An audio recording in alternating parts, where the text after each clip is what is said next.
Bismillahirrahmanirrahim. Alhamdulillah wassalatu wassalamu ala Rasulillah Sayyidina Muhammadin alaihi afdhalus salatu wa atammu taslimi ila yaumiddin. Thumma amma ba'd. Apa kabar semuanya? Alhamdulillah. Semuanya sehat insyaallah. Alhamdulillah. Alhamdulillah, hari ini saya dan Bang Amin sangat bahagia dan senang bisa ketemu di masjid yang mulia ini, dan semoga seperti kita bisa ketemu di masjid yang mulia ini, insyaallah nanti kita bisa ketemu di dalam Al-Masjidil Aqsa setelah Palestina merdeka, dan semoga seperti kita bisa ketemu di dunia, insyaallah nanti kita bisa ketemu di akhirat di surga bersama Nabi kita Muhammad sallallahu alaihi wasallam. Bapak Ibu jamaah yang mulia yang hadirin di masjid yang mulia ini, mereka katakan tak kenal maka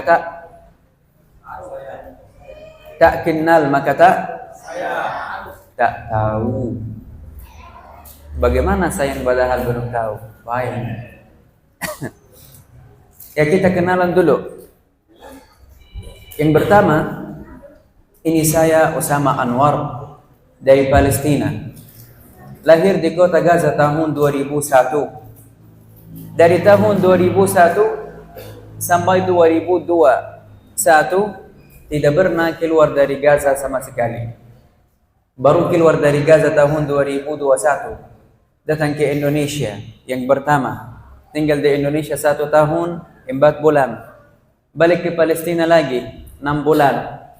Di tahun 2023 datang ke Indonesia lagi 2 bulan. Balik ke Palestina lagi, lanjut kuliah. Dan ini yang ketiga saya ke Indonesia tahun 2024. Alhamdulillah, saya qari dan munsyid, dan alhamdulillah saya bisa bahasa Indonesia karena ini yang ketiga saya ke Indonesia. Jadi yang pertama saya ke Indonesia tahun 2021 bisa belajar bahasa Indonesia alhamdulillah, dan masih belajar sedikit demi sedikit insyaallah. Saya belajar di Islamic University Gaza, di kota Gaza, urusan media, atau kalau di Indonesia ini namanya jurnalistik. Iya. Saya di semester bukan yang terakhir, yang sebelum yang terakhir. University saya 8 semester. Saya di semester yang ke-7. Tapi belum bisa selesai gara-gara yang terjadi di dalam jalur Gaza di 10 bulan yang lalu ini. Pasti kalian semua tahu tentang yang terjadi. Ada lebih dari 1,5 juta rumah hancur di dalam jalur Gaza. 500.000. Masya Allah. Sini. Oke. Ada lebih dari 500.000 rumah hancur di dalam jalur Gaza. Termasuk masjid-masjid, termasuk kampus-kampus, university, rumah sakit, dan sekolah-sekolah. Dari 500.000 rumah ini, rumah keluarga saya dan rumah keluarga besar saya. Termasuk masjid kita di daerah kita di Gaza Utara, termasuk kampus saya, university saya udah hancur, bisa cek di Google. Semua yang kita sampaikan hari ini nanti kita bisa cek di Google tentang yang terjadi di Gaza Utara, di jalur Gaza. Bisa cek kita tentang Islamic University Gaza, Al-Jami'ah Al-Islamiyah di Gaza, Islamic University di kota Gaza udah hancur. Gara-gara itu sampai sekarang belum bisa selesai dan graduation. Yang sebelah saya, kakak kandung, namanya Amin Anwar. Kalau kakak saya lahir tahun 1998. Jadi umur kakak saya 26 tahun. Alhamdulillah kakak saya pengacara sebelum kita atau sebelum perang kerja di dalam kantor hukum di kota Gaza. Yang pertama saya datang ke Indonesia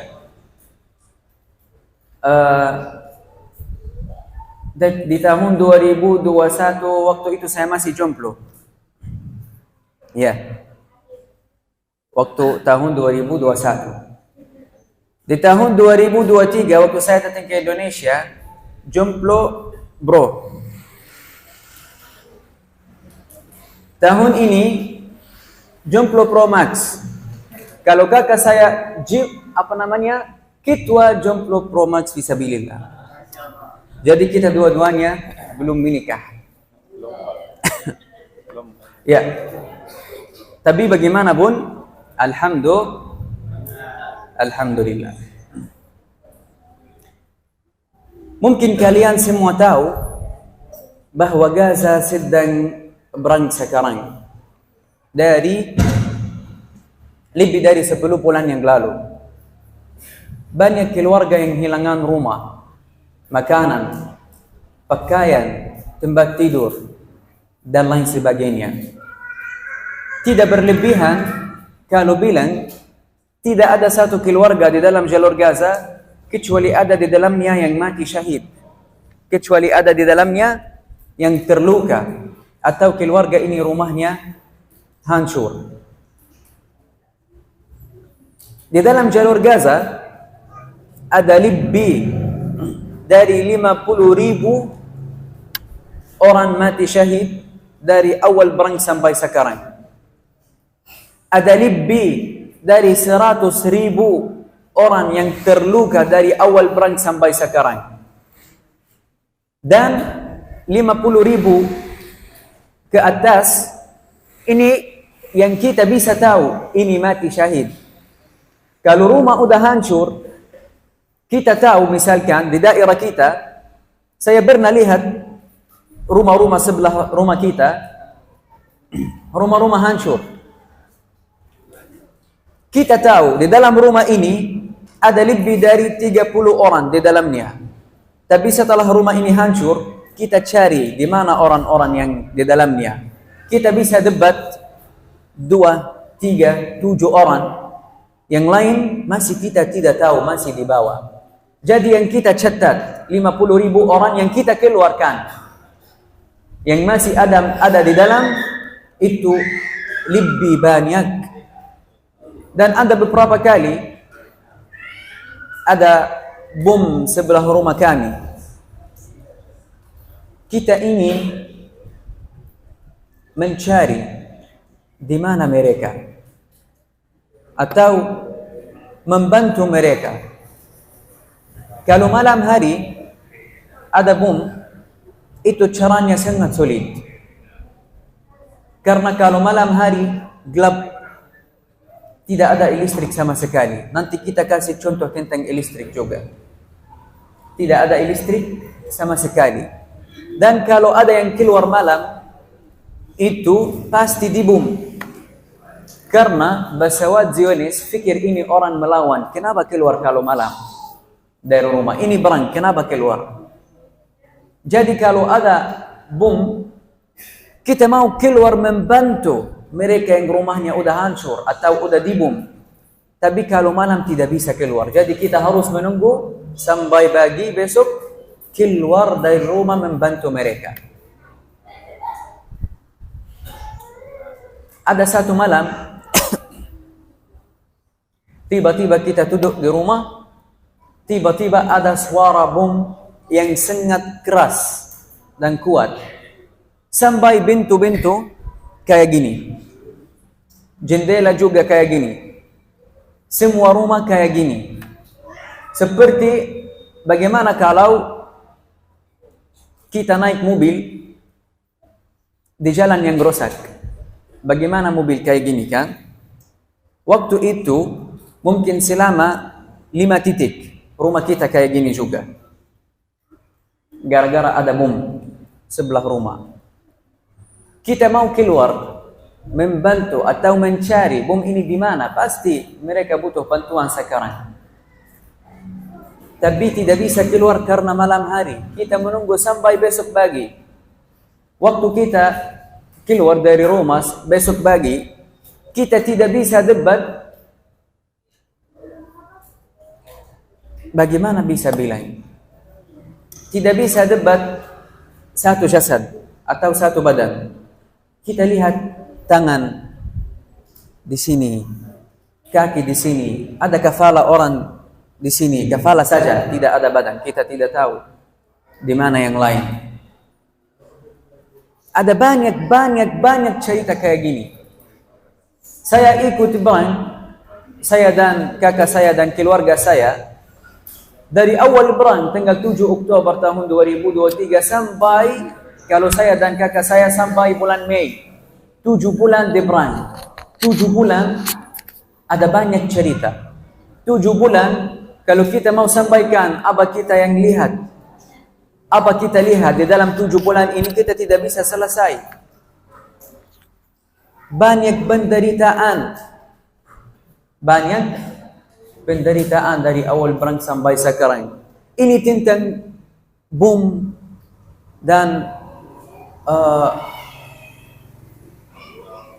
rumah-rumah yang hancur dan lain sebagainya. Tapi di sini di Indonesia pernah dengar suara bom? Pernah dengar suara bom enggak? Belum. Waktu saya keluar dari Gaza tahun ini, di terakhir bulan April, awal bulan Mei, udah di Indonesia. Saya masih di Jakarta. Tiba-tiba di malam hari ada hujan yang keras. Kalau ada hujan, kita bisa dengar suara apa namanya? Petir. Suara yang sama. Petir ini. Tapi sebelumnya kita dengar suara roket yang jatuh dari pesawat Zionis. Sebelumnya ada suara roket kayak terus waktu kita duduk di rumah, kita bisa dengar suara roket. Tapi kita tidak tahu roket ini akan jatuh ke mana, jatuh di mana. Apakah roket ini akan jatuh ke atas rumah kita, ke tempat kita, atau di tempat yang lain, dan lain sebagainya. Tidak ada 1 menit, 1 jam, kecuali kita bisa dengar ada suara bom, suara pesawat melawan, bukan pesawat biasa, dan lain sebagainya. Mungkin kita bisa kasih contoh tentang penderitaan kita, saya dan keluarga saya, dan benar, saya kasih contoh tentang keluarga saya. Tapi ini bukan cerita keluarga saya saja di dalam jalur Gaza. Ini cerita 2.300.000 orang tinggal di dalam jalur Gaza. Di dalam jalur Gaza, ada Gaza Utara, Gaza Tengah, Gaza Selatan. Di Gaza Utara, ada Jabalia, Beit Lahia, kota Gaza. Saya tinggal di dalam kota Gaza yang ada di Gaza Utara. Di Gaza Tengah, ada yang namanya Al-Wusta, Al-Maghazi, Al-Buraij, Deir Al-Balah, Al-Nusairat, dan lain sebagainya. Di Gaza Selatan ada 2 kota besar, kota Khan Yunis dan yang terakhir kota Rafah. Pasti kita kalau nonton video di social media di beberapa bulan yang lalu, semuanya fokus di kota Rafah. Kota Rafah yang lagi diserang sekarang. Ada di dalam jalur Gaza ini 2.300.000 orang. 50.000 orang lebih udah mati syahid. Lebih dari 100.000 orang yang terluka. Tapi benaran, yang terluka ini bukan terluka yang biasa. Bukan terluka yang biasa. Bagaimana merasa kamu kalau tiba-tiba udah kamu tidak punya kaki, udah tidak punya tangan, atau tidak bisa lihat apapun lagi? 100 ribu orang lebih kayak gini di dalam jalur Gaza. Dan ada banyak yang kita mungkin tidak bisa sampaikan. Tentang listrik, boleh saya sebelumnya nanya? Boleh nanya enggak?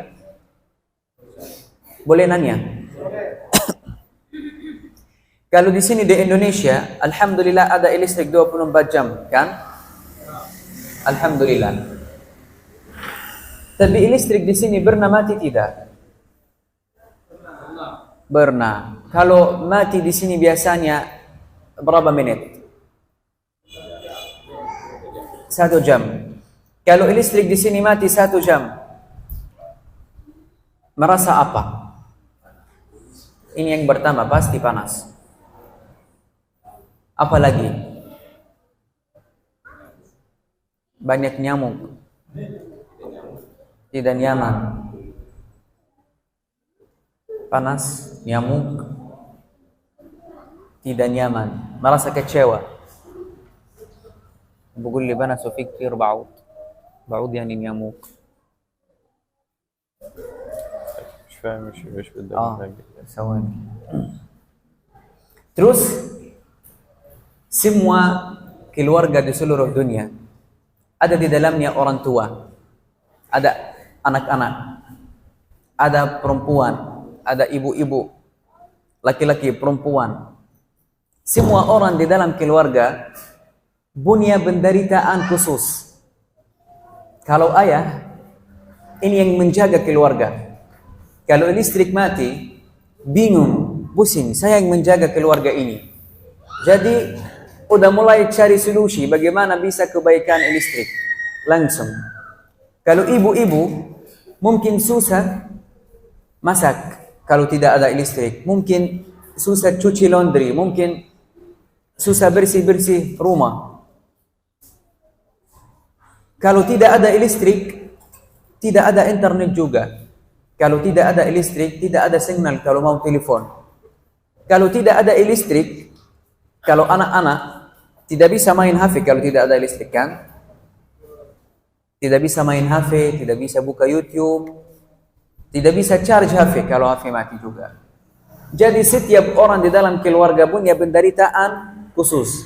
Dan pasti semuanya akan merasa panas dan kecewa.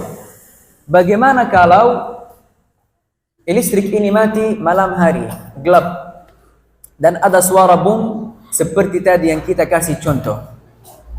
Apa namanya? Yang sama hujan? Petir. Maaf, masih belajar bahasa Indonesia. Iya. Mungkin kenapa saya kasih contoh petir dan kalau listrik di sini mati, biar kita bisa merasakan apa yang terjadi di dalam jalur Gaza. Tapi kalau di sini listrik mati, bisa jadi kita merasa panas, merasa kecewa, merasa tidak nyaman dan lain sebagainya. Tapi yang terjadi di dalam jalur Gaza, listrik mati, tapi bukan 1 jam, atau 2 jam, atau 1 hari, atau 1 minggu, atau 1 bulan. Mau lebih berapa lagi? Berapa banyak lagi? Dari bulan Oktober tahun 2023 sampai hari ini, tidak ada listrik sama sekali. 10 bulan, tidak ada listrik. 10 bulan, tidak ada signal, internet. Susah kalau mau telepon siapapun. Susah kalau kita mau cari kabar teman-teman atau keluarga besar kita. Mungkin dari keluarga kita dari tempat yang lain atau dari daerah yang lain ada yang mati, tapi kita tidak bisa tahu kecuali setelah 1 minggu, 1 bulan, karena tidak ada signal, tidak bisa telepon. Kalau biasanya di dalam jalur Gaza ada listrik sebelum perang, ada listrik, tapi bukan 24 jam. Ada listrik dari 4 sampai 6 jam per hari, cukup. Kita udah tahu sistem listrik di Gaza. Kita udah tahu misalkan dari jam 1 sampai jam 7 hari ini ada listrik. Kita udah siap-siap charger HP, laptop, cuci laundry dan lain sebagainya. Tapi kalau di Brang tidak ada listrik sama sekali. Jadi semua cerita hidup di dalam jalur Gaza itu ceritanya sangat sulit. Mungkin kita bisa dengar sedikit dari Bang Amin bagaimana cerita makanan di dalam jalur Gaza. Silahkan Bang Amin. Anil akil. Salam alaikum. Assalamualaikum warahmatullahi wabarakatuh. Waalaikumsalam. Alhamdulillah. Bismillahirrahmanirrahim. بداية نتمنى من الله ونرجو من الله دوام الصحة والعافية والأمن والأمان لإخواننا وأحبابنا في إندونيسيا الحبيبة. أقص عليكم قصة حدثت معنا في الحرب أنا وأخي في أول أيام الحرب في بداية الأزمة وليست في نهايتها.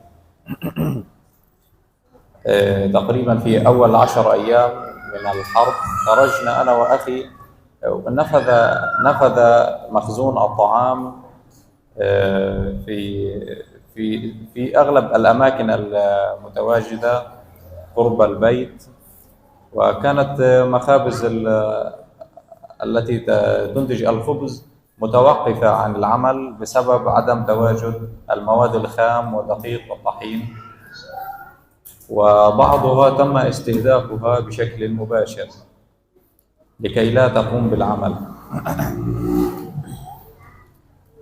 فيومها خرجنا أنا وأخي لنجد على الأقل 25 كيلو من الطحين ليكفي لعدة أيام. فيومها جبنا المدينة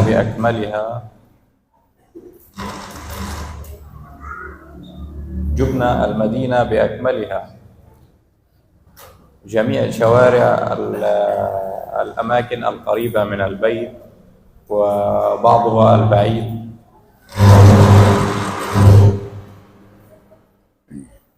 جرب هذا.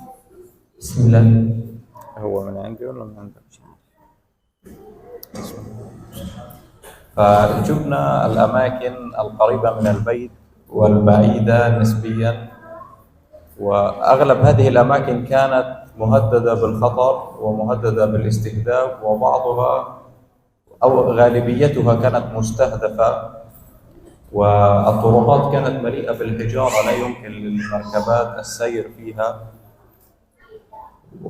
وهناك بعض المتفجرات المتواجدة أيضا بالأماكن، وهذا ما يعبر عن شدة الخطر المتواجدة في الأماكن. فيومها أنا وأخي لم نجد سوى 2 كيلو من الطحين،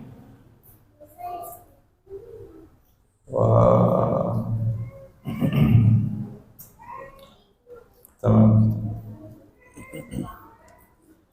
Bismillah. Bapak Ibu paham enggak? Paham enggak? Tidak bisa bahasa Arab. Ini bahasa apa tadi? Tahu bahasa apa? Bahasa Arab atau bahasa Inggris atau bahasa Turki? Apa? Ada yang punya jawab yang lain? Oke. Ini bahasa Arab. Bahasa Arab. Saya coba ini. Bismillah.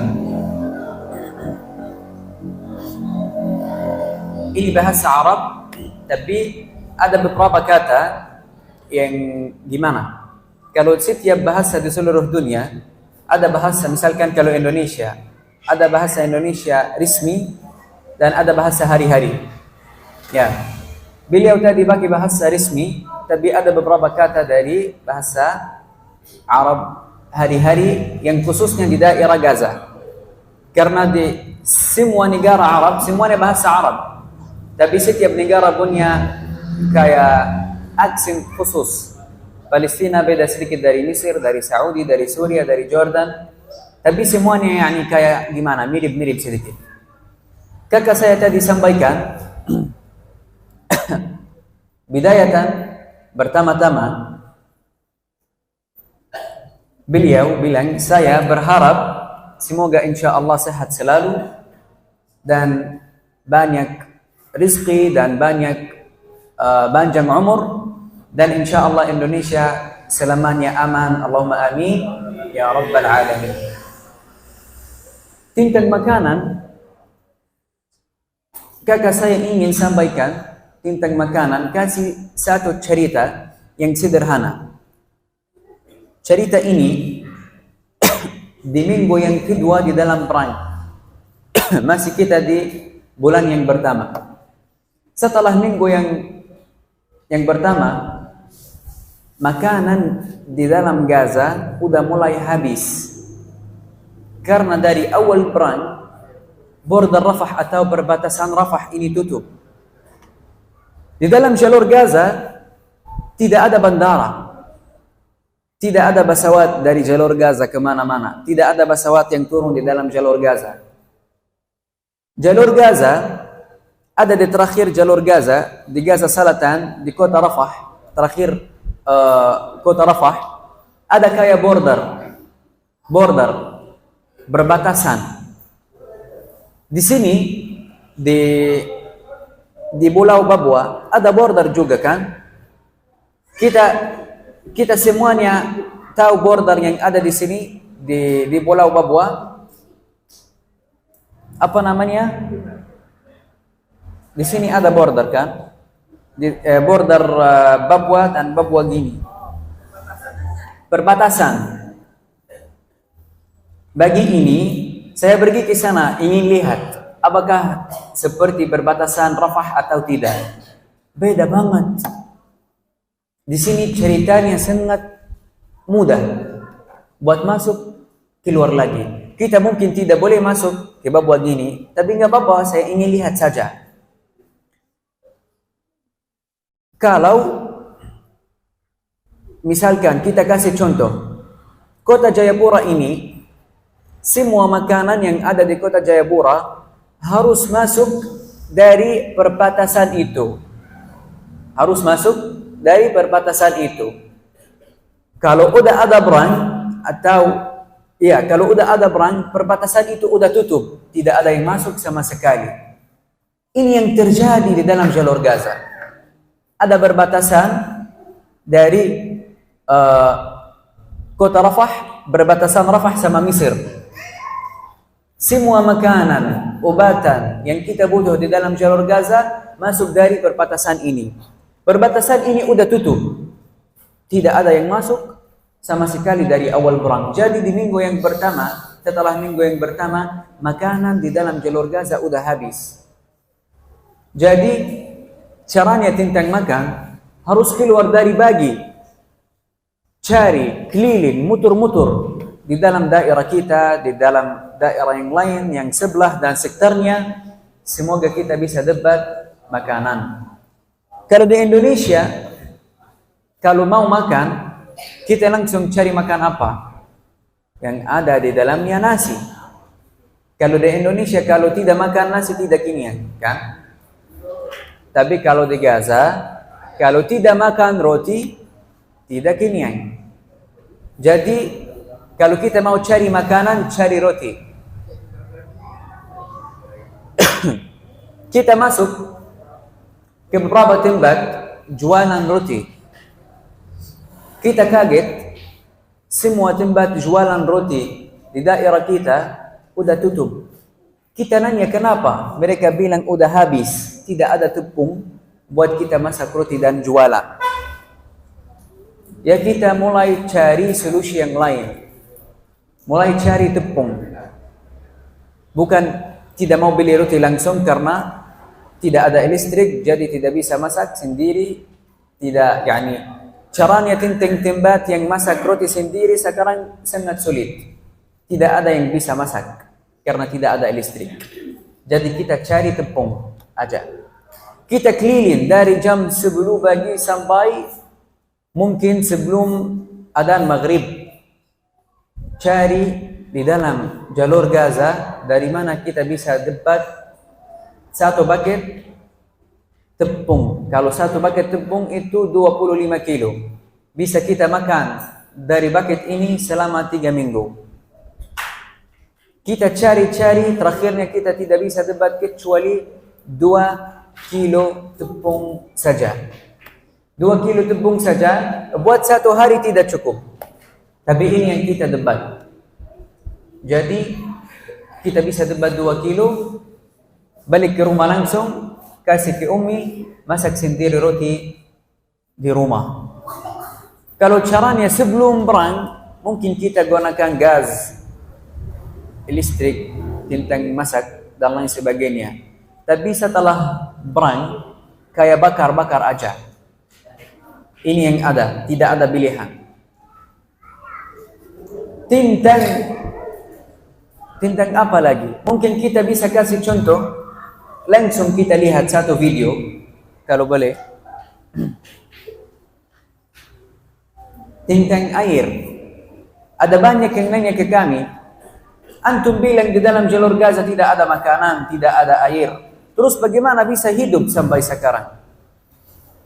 Kita bisa kasih contoh tentang air waktu itu. Saya langsung bikin video ini. Video ini waktu saya di dalam jalur Gaza. Dari awal.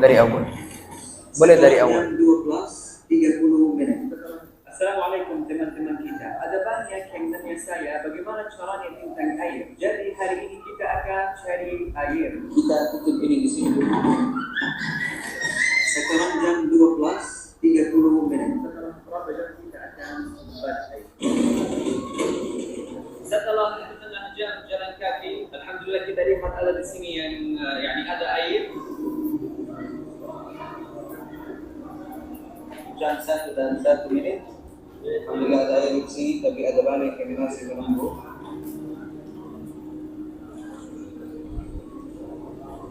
Jam 1:30. Setelah setengah jam menunggu bisa dapat air. Sekarang kita akan balik ke rumah lagi, setengah jam lagi jalan kaki. Jadi setiap hari begitu, 1 jam setengah, 2 jam untuk cari air saja. Tapi bagaimanapun, alhamdulillah.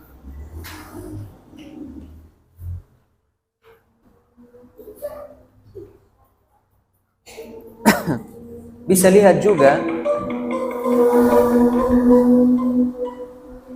lihat juga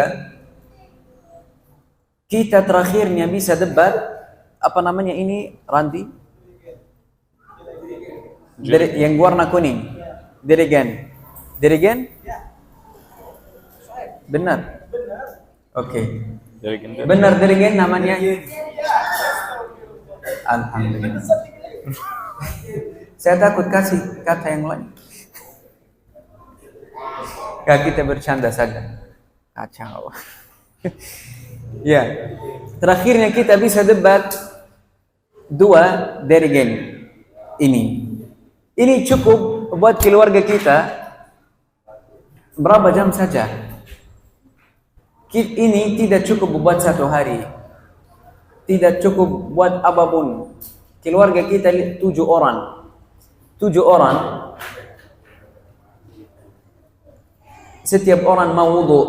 Kalau setelah makan butuh cuci tangan. Ini kalau ada makan, ya, kalau ada makan. Pasti ada yang butuh mandi dan lain sebagainya. Kita semuanya di sini di Indonesia mandi berapa kali berhari? Minimal 2 kali. Minimal 2 kali. Kalau buat keluarga antum debat 2 dirigen saja dari ini. Bisa mandi 2 kali berhari? Tidak bisa. Kita di dalam jalur Gaza dari awal perang sampai sekarang pernah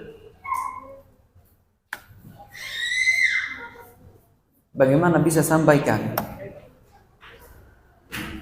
Kita pernah selama 3 minggu tidak bisa mandi sama sekali. kecuali wudu, cuci tangan, cuci muka saja, ya udah cukup. Tidak ada air. Tidak ada air. Bukan 1 hari, bukan 2 hari, 3 minggu. Yani gimana bisa bilang? Wallahi caranya sangat sulit. Bagaimana kita bisa kasih tahu kita tidak pernah mandi misalkan selama 3 minggu, kita pernah makan, kita pernah tidur lapar dan lain sebagainya, kita takut di sana dan lain sebagainya. Tapi tidak bisa merasakan kecuali kalau langsung terjadi.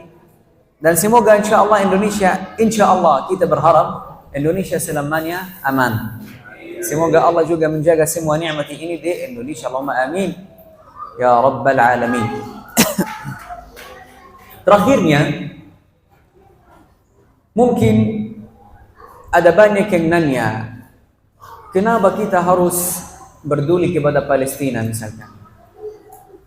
Semuanya yang datang hari ini ke acara ini, semuanya tahu acara ini tentang Palestina kan? Tahu atau tidak? Jadi, kenapa semuanya datang hari ini ke acara ini? Karena kita berduli kepada Palestina. Kan? Kenapa berduli kepada Palestina? Muslim. Apa lagi? Para nabi. Tanah para nabi. Apa lagi? Apa? Al-Masjidil Aqsa. Apa lagi? Ibu-ibu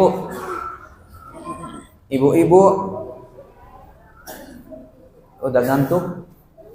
Ibu-ibu, kenapa kita berduli kepada Palestina?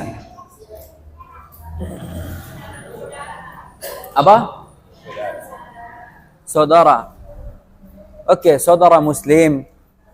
Ada di dalamnya Al-Masjidil Aqsa. Apa lagi? Oke. Kita setuju untuk satu poin. Kita semuanya harus berduli kepada Palestina. Alasannya, antum tadi kasih sendiri.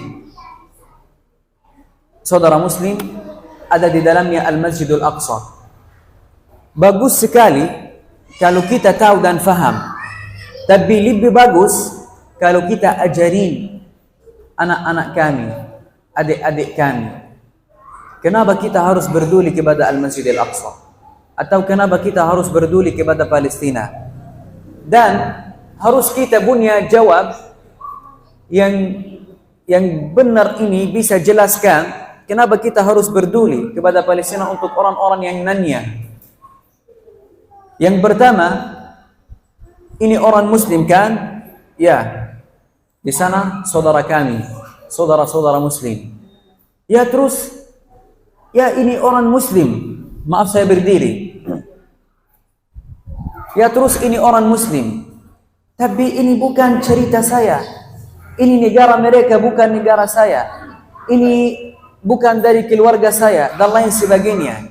Tapi Rasulullah SAW bersabda, "Mathalul mu'minina fi tawaddihim wa tarahumihim wa ta'atufihim mathalul jasad idza ishtaka minhu 'udwun tada'a lahu sa'irul jasad bis-sahari wal humma." Rasulullah bersabda di dalam hadis ini, kalau tidak ada salah, semua orang mukmin di seluruh dunia seperti satu jasad, satu badan, satu fisik. Kalau ada yang sakit, harus semua badan ini merasakan apa? Merasakan dan membantu yang sakit ini. Kalau kita sakit kepala, apa yang kita lakukan? Apa? Sebelum minum obat, pijit. Siapa yang pijit kepala? Tangan ini dari mana? Dari badan kita. Ini maksud Rasulullah SAW. Yang pertama, membantu dari badan kita. Jadi semua orang mukmin di seluruh dunia seperti satu jasad, satu badan. ini Malaysia, ini Indonesia, ini Palestina, ini dan lain sebagainya. Kalau ada yang sakit, harus semua badan ini, semua jasad ini merasakan dan membantu yang sakit ini. Kata siapa ini? Kata siapa ini? Jadi ini bukan kata saya, bukan kata kakak saya, atau bukan kakak Randi yang lagi video call. Ini kata Rasulullah sallallahu alaihi wasallam. Ada banyak poin-poin yang lain. Misalkan ada di Palestina Al-Masjidul Aqsa. Al-Masjidul Aqsa ini apa Al-Masjidul Aqsa?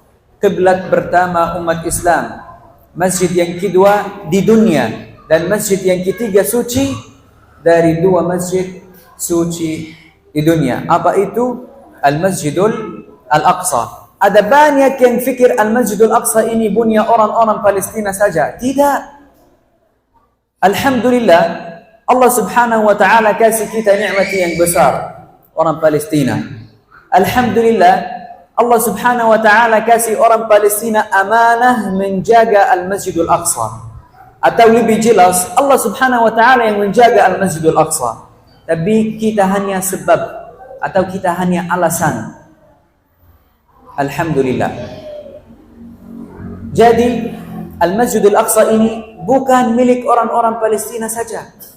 Al-Masjidul Aqsa ini punya semua umat Islam di seluruh dunia.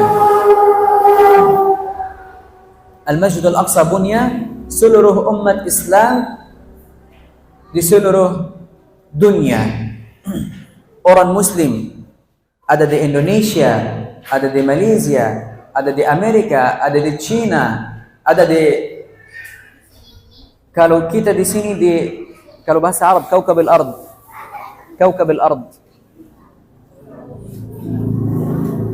Kita di sini di dunia ini, Kaukab al-Ard ini. Bumi. Bumi fil ard. Kalau yang sebelah bumi misalkan yang namanya Al-Marrikh, Pluto. Planet. Kalau orang Muslim juga di planet harus berduli kepada Al-Masjidul Aqsa. Karena semua orang Muslim di seluruh dunia, di bumi, di mana-mana punya hak buat pergi salat di dalam Al-Masjidil Aqsa.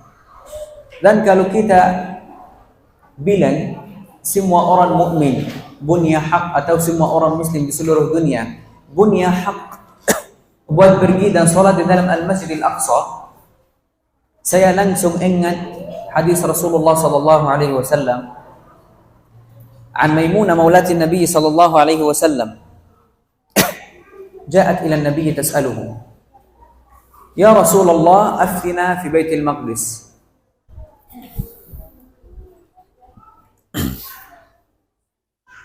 Dari sahabat Rasulullah sallallahu alaihi wasallam Maimunah pergi ke Nabi kita dan tanya, minta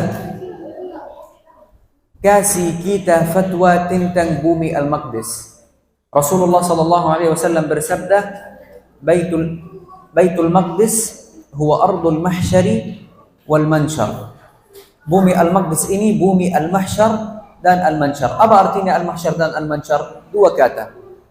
Al-Mahsyar itu artinya semua manusia dari seluruh dunia hari kiamat datang dari seluruh dunia ke Palestina atau di bumi Al-Maqdis.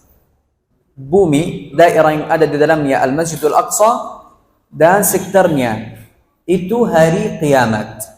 Kata yang kedua Al-Mansyar, itu artinya Allah subhanahu wa ta'ala akan muhasabat kita di hari kiamat di dalam bumi ini, bumi Al-Maqdis. Rasulullah sallallahu alaihi wasallam lanjut kasih fatwa tentang Maimunah, dan Rasulullah sallallahu alaihi wasallam pasti tahu fatwa ini bukan buat Maimunah saja, buat seluruh umat Islam. Ituhu fasallu fihi fa inna salatan fihi tu'adilu alfa salatin fi ghairihi. Pergi ke masjid ini dan salat di dalamnya. Kalau satu salat di dalam Al-Masjidil Aqsa ini seperti berapa salat?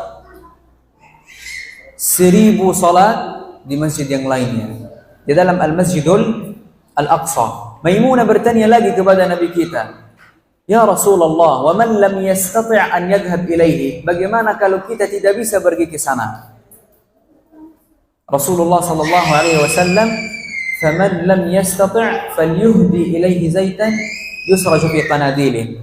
Kalau kamu tidak bisa pergi ke sana dan salat di dalamnya, kirimlah minyak untuk lampu-lampu Al-Masjidul Aqsa di sana. Fa innahu man ahda ilaihi kaman shalla fihi. Kalau kamu pernah kirim minyak buat lampu-lampu Al-Masjidil Aqsa di sana, seperti yang pernah salat di dalamnya.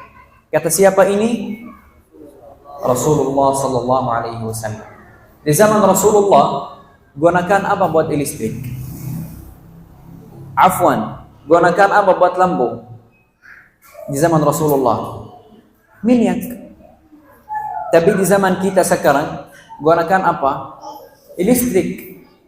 Maksud Rasulullah sallallahu alaihi wasallam membantu bumi Al-Maqdis, membantu Al-Masjidul Al-Aqsa. Ada banyak poin-poin yang lain. Bumi Palestina, bumi Al-Isra dan Al-Mi'raj. Bumi Palestina, bumi Nabi-Nabi dan Rasul. Sampai sekarang ada maqam Sayyidina Ibrahim alaihi salam di dalam kota Al-Khalil, di masjid namanya Al-Masjid Al-Ibrahimi atau Al-Haram Al-Ibrahimi di dalam kota Al-Khalil. Maqam Sayyidina Ibrahim alaihi salam. Bumi Palestina ini bumi ulama. Kita kasih contoh Al-Imam Asy-Syafi'i rahmatullah. Dari mana Al-Imam Asy-Syafi'i? Dari Palestina. Dari kota Gaza, dari Palestina. Kita kasih contoh juga Ibnu Hajar Al-Asqalani. Ibnu Hajar Al-Asqalani ini dari kota Asqalan, atau ada yang kasih nama Ashkelon sekarang. Itu kalau dari utara ada kota Gaza, Jabalia, setelah itu Asqalan langsung. Jadi Asqalan ini dekat sekali. Tapi kota Asqalan sekarang udah penjajah dari Zionis ta'anatullah. Tidak ada satu orang Palestina di dalamnya. Semua yang ada di dalamnya Zionis saja. Kota Asqalan. Jadi ini ada banyak poin-poin. Kenapa kita harus berduli kepada Palestina? Langsung kita bisa kasih jawab. Ada di dalamnya Al-Masjidil Aqsa, qiblat pertama umat Islam, masjid yang kedua di dunia, masjid yang ketiga dari dua masjid suci di dunia. Al-Masjidil Aqsa milik semua umat Islam, bukan orang Palestina saja. Palestina ada di dalamnya. Atau Palestina, bumi Nabi-Nabi dan Rasul, bumi ulama, bumi Palestina, bumi Al-Isra dan Al-Mi'raj. Ada di dalam surat Al-Isra ayat yang pertama, Subhanalladzi asra bi'abdihi laylan minal masjidil harami ila al-masjidil aqsa. Siapa abdihi itu? Muhammad sallallahu alaihi wasallam. Dari Makkah ke Al-Masjidil Aqsa. Rasulullah sallallahu alaihi wasallam. Itu yang namanya Al-Isra dan Al-Mi'raj. Mungkin kita tutup sama Bang Amin poin yang terakhir, الخاتمة. نختم. بسم الله.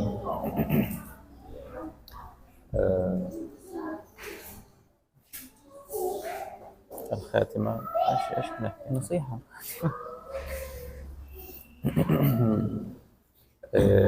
بسم الله الرحمن الرحيم. كما تعلمون أن في غزة لا يوجد أقل مقومات الحياة، وفي سائر البلاد المسلمين في مختلف البلاد في إندونيسيا في مختلف بلاد المسلمين يوجد جميع ما هو جميع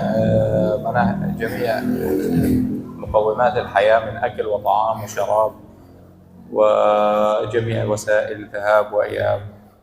وكهرباء واتصال وإلى آخره. النصيحة أن نحمد الله وأن نشكره على هذه النعم لكي تدوم هذه النعم وكي يحفظها الله من الزوال، وهذه ليست وصيتي لكم إنما هي وصية الرسول صلى الله عليه وسلم. Bapak Ibu faham enggak? Faham enggak? Jadi setiap kali saya harus terjemah, ya Allah. Capek.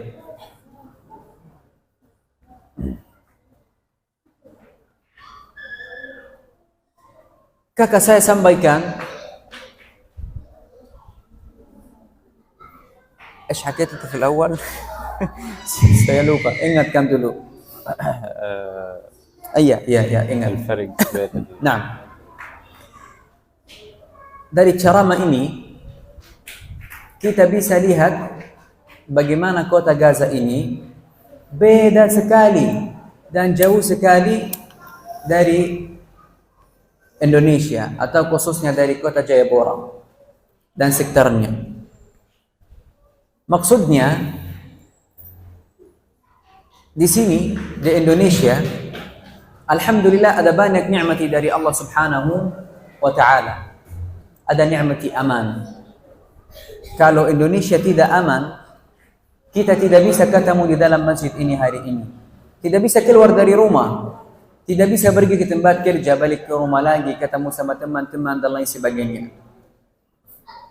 Alhamdulillah ada nikmati makanan. Dan mungkin ada di Indonesia makan buah-buah yang tidak ada di seluruh dunia. Kan? Ini nikmati besar dari Allah Subhanahu wa taala juga. Ada aman, ada makan, ada listrik 24 jam. Ada air, kita di sini bisa mandi 100 kali berhari kalau mau, silahkan. Banyak pilihan. Jadi, nasihat kakak saya buat jemaah yang mulia, yang hadirin di masjid yang mulia ini, kita harus bersyukur kepada Allah Subhanahu wa taala. Ada banyak nikmat di Indonesia. Semoga Allah menjaga semua nikmat ini. Allahumma amin ya rabbal alamin, dan insyaallah Indonesia selamanya aman. Yang kedua, jangan pernah lupa saudara kami di Palestina. Karena ini wasiat Rasulullah sallallahu alaihi wasallam. Kalau kita di sini bisa makan sampai kini, ada saudara kami di Palestina yang mati gara-gara tidak ada makan.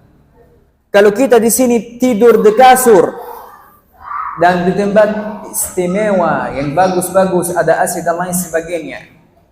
Ada saudara kami di Gaza yang tidur di jalan, yang tidur di tenda juga. Kalau di sini listrik mati, kita masih di rumah pasti panas. Tapi bagaimana kalau di tenda? Pasti lebih panas. Keluarga saya di dalam jalur Gaza sekarang tinggal di dalam tenda. Karena udah kasih tahu di awal ceramah ini, rumah kita udah hancur. Jadi tidak ada solusi kecuali tenda. Jadi yang pertama kita banyak syukur kepada Allah Subhanahu wa taala. Yang kedua, ingat dan merasakan dan membantu saudara kita di Palestina. Walau hanya doa. Walau hanya doa. Karena kita belajar dari ulama kami, doa ini bisa berubah takdir.